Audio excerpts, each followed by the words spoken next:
Alright, calm down. I can't be the only one who thinks Jurassic Park 3 from 2001 is an underrated classic. I'm not here to argue that it's the best Jurassic Park movie. I'm not even here to argue that it's the best Jurassic Park sequel. I'm here to tell you why Jurassic Park 3 deserves an apology. And we're going to start by addressing some of the common criticisms. The most common criticism I think I've seen is the whole Alan Raptor scene. Surely you remember it. Roll the clip. Alan! Alan! Wake up! Me? I think it's hilarious. I really don't understand the hate this scene gets. It's a little bit of a dream sequence. He's waking up from a dream, you know? He has trauma from raptors. It also makes more sense when you consider the parrot scene earlier in the movie when he's trying to get the parrot to say his name. For me, this is a moot point. I love this scene. I wouldn't love this movie as much if it didn't have this scene. The next common criticism I'm going to address: the lack of a human antagonist in this movie. Now this one kind of makes sense, but I don't think you need a human antagonist either. But the thing about the first movie is they're never facing off with the antagonist in that movie. And the second one, they end up working together with the other antagonists. And besides, we have Billy to fill the role of butthead on the island.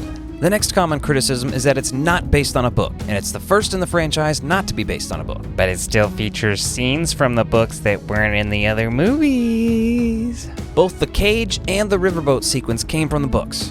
Now that we've got that out of the way, I'm going to talk about some of the positives of this movie. First off, this movie features the return of Alan Grant. Video over. No, I'm just kidding. I really have to explain this. Alan Grant is an iconic character. He's our Indiana Jones of dinosaurs. Hell, he even sleeps like Indiana Jones in this movie with his hat over his face. He's traumatized from the first movie. The implied relationship with Ellie from the first movie is also not played out here, which sucks for him, but it's character development. And we see part of a lecture he's giving, which is very interesting. It's one of my favorite scenes from any Jurassic Park movie. And he's answering questions, preferably ones not about Jurassic Park. This is the first movie where the point is made that these are not real dinosaurs. Now, what John Hammond and InGen did at Jurassic Park is create genetically engineered theme park monsters, nothing more and nothing less. That's why Alan Grant has returned to digging up dinosaur bones in the beginning of the movie. That's what he's passionate about. Real dinosaurs, the past, the history of dinosaurs. Sam Neill is Daddy. Relevant to talking about Alan Grant, we also get the return of Ellie, albeit in a much smaller role. She appears at the beginning and again at the end. Putting Laura Dern in anything is a positive to me. William H. Macy is a great addition to the Jurassic Park movies.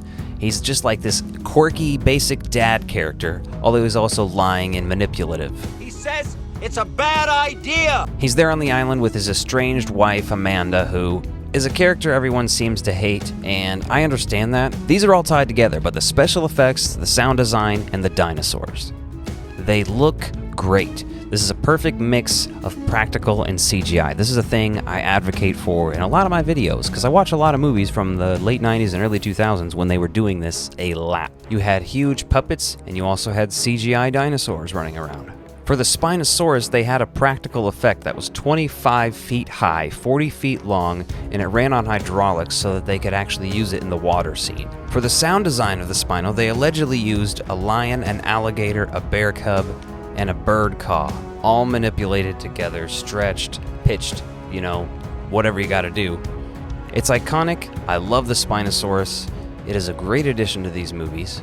Stan Winston returned, and wow. The Ceratosaurus with the horn is apparently a altered model of the T-Rex from the last movie. The Pteranodon scene is amazing.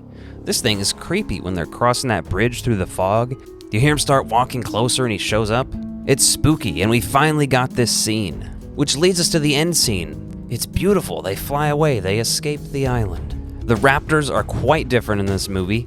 I actually liked the designs. I know a lot of people criticize them, but we are continuing to learn new things about dinosaurs as time goes on, different theories, new knowledge. So our portrayal of these dinosaurs changes a little bit, but they are genetically modified, so they don't need to be accurate. There's some interesting new things with the communication of the raptors. I really like that that's a thing that Grant is interested in, is about how the raptors communicate with each other. There's the whole scene with the 3D printed resonating chamber of a raptor. This is the Chekhov's resonating raptor chamber, because it does come around and get used later in the movie. There's an awesome battle between the T-Rex and the Spino. It's very short, That would be my only critique. It's not long enough. I want more of it. But can you really call that a negative? I don't think so. A lot of people would say it's a negative that the T-Rex is killed by the Spinosaurus. Again, I disagree. We had 2 movies full of T-Rexes. And yeah, they're iconic. But if you want to watch those T-Rex movies, you have 2 already.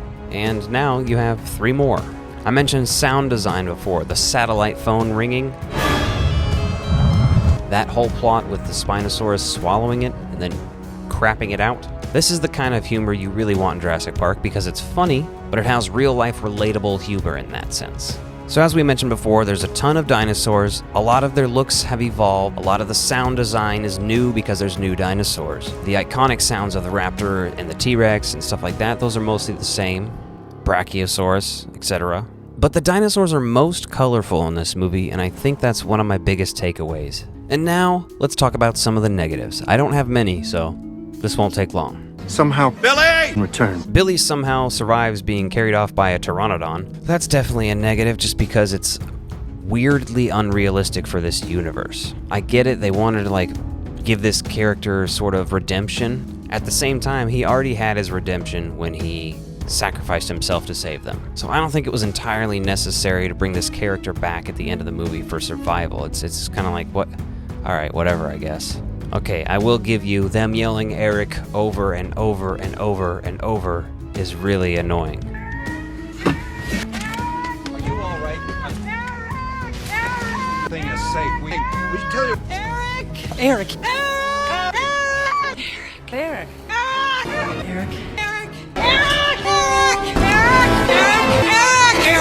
It's not annoying at first. At first it's funny, again, and relatable when she's yelling through the megaphone. I actually really like that scene. My last negative is that there are only 3 character deaths in this movie.